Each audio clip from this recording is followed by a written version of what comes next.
In prison. How did you guys get that? You guys are so smart. Let's do 20 minutes of Ezekiel, and then we're going to talk about CRT woke. God calls Ezekiel.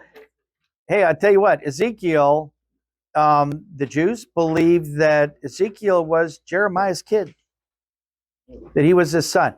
That's a lot of Midrash states that. Like, you can't find an early commentary on Jeremiah that doesn't say Ezekiel was his son. God calls Ezekiel to speak to Israel, preach holiness, teach justice, and never interrupt the teacher during a Bible study. Author Ezekiel, he was speaking to the Jews in Babylon during the captivity.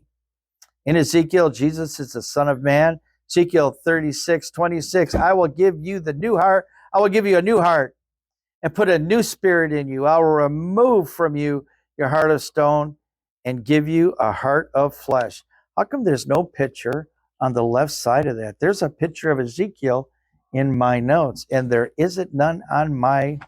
It didn't print. You see that slab of marble on the right? That is one of 66 marble plates that were in Ezekiel's tomb, and they use those to verify today's copy that came from Vaticanus Receptus, which is where the King James Bible was translated from.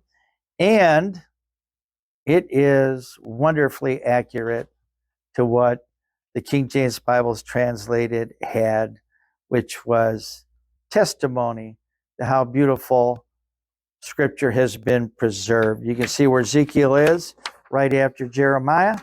Jeremiah actually is before and after Ezekiel.